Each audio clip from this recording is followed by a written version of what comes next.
গতকাল ভাটপাড়ায় তৃণমূল নেতাকে গুলিতে ঝাঁঝরা করে দিয়েছিল দুষ্কৃতীরা। তার মৃত্যুর ঘটনায় ধৃত কওসার আলী 10 দিনের পুলিশ হেফাজত হয়েছে। আপনারা জানেন যে গতকাল যখন নৈহাটিতে ভোট চলছিল সেই সময় পাশেই ভাটপাড়ায় দুষ্কৃতীরা গুলি চালায়। দোকানের মধ্যে কেক খাচ্ছিলেন তৃণমূল নেতা, সেই সময় তাকে গুলি চালিয়ে খুন করা হয়। সেই ঘটনায় যে অভিযুক্ত তার 10 দিনের পুলিশ হেফাজত হয়েছে। জগদ্দল থানা এলাকা থেকে কওসার আলীকে গতকাল গ্রেপ্তার করে পুলিশ। সিসিটিভি ফুটেজে ঘটনাস্থলে দেখা গিয়েছে কওসারকে বলে পুলিশ সূত্রে দাবি। 3 মাস আগেই জেল থেকে ছাড়া পেয়েছিল কওসার। জেলে বসেই খুনের ছক, তদন্তে পুলিশ। ভাটপাড়ায় তৃণমূল নেতা খুনের ধৃতের পুলিশ হেফাজত হয়েছে। কওসার আলীকে গতকালই গ্রেপ্তার করা হয়। তার 10 দিনের পুলিশ হেফাজত হয়েছে। জগদ্দল থানা এলাকা থেকে কওসার আলীকে গ্রেপ্তার করে পুলিশ। একাধিক তথ্য উঠে আসছে, কি কারণে অশোক সাউকে খুন করা হলো সে নিয়ে পুলিশ তদন্ত করছে। আমাদের সঙ্গে এই মুহূর্তে রয়েছে আমাদের প্রতিনিধি সমীরণ পাল। সমীরণ, কোন কোন ধারায় মামলা করা হলো কওসারের বিরুদ্ধে, যার 10 দিনের পুলিশ হেফাজত হলো?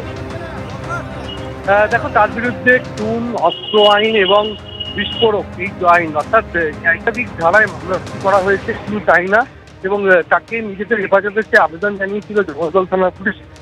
যেহেতু কওসার আলী আরফে মহান তাকে জিজ্ঞাসাবাদ করে যে হামলাকারীরা এসেছিল, প্রথমত সুজল প্রসাদকে গ্রেফতার করাই হচ্ছে তদন্তকারীদের লক্ষ্য, এবং সেই কারণে সুজল প্রসাদ সম্পর্কে তথ্য জোগাড় করা এবং নিজের হেফাজতে আবেদন জানায় 10 দিনের হেফাজতের নির্দেশ দিয়েছে ব্যারাকপুর মহকুমা আদালত। এবং যেটা প্রাথমিক তদন্তে উঠে আসছে যে সুজল প্রসাদ সহ আরো যে দুজন দুষ্কৃতী রয়েছে তারা সম্ভবত ভাড়া বলে অনুমান তদন্তকারীদের জানা। যেহেতু 2023 সালের ফেব্রুয়ারি মাসে একটা হামলা হওয়ার কথা, কিন্তু অল্পের জন্য রক্ষা পায় এবং খুব কষ্ট হয়, এবং সেই ঘটনায় সুজল প্রসাদ সহ 7 জনকে গ্রেপ্তার করেছিল পুলিশ। সুজল প্রসাদ জেল থেকে কয়েক মাস আগে ছাড়া পায়, আর এই কওসার আলী 3 মাস আগে মাদক আইনে গ্রেপ্তার হওয়ার পর জেল থেকে ছাড়া পায়। এবং সব মিলিয়ে বাকিদের খোঁজে তল্লাশি চালানোর জন্য এই কওসার আলীকে আরো জিজ্ঞাসাবাদের প্রয়োজন রয়েছে। নিজেদের হেফাজতে চেয়ে জিজ্ঞাসাবাদ করবে জগদ্দল থানা। ধন্যবাদ সমীরণ। এদিকে নিহত তৃণমূল নেতার ভাই তিনি দাবি করছেন যে রাজ পাণ্ডে স্থানীয় কাউন্সিলরের ভাগ্নে, তিনি এই খুনের ঘটনার সঙ্গে জড়িত থাকতে পারেন, কারণ রাজ পাণ্ডে এলাকায় দুষ্কৃতীদের নিয়ন্ত্রণ করে।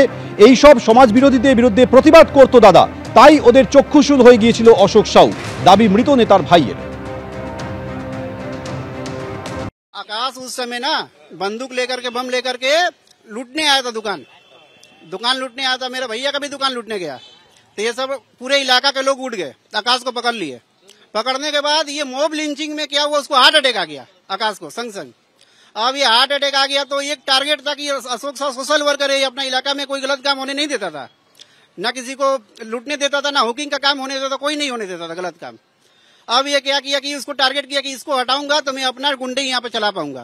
एक बार तो हमला यहाँ पर किया था, वो टारगेट करके किया ना सुजल और ये मोहन और राज पांडे के ग्रुप के लड़कों लोग ने।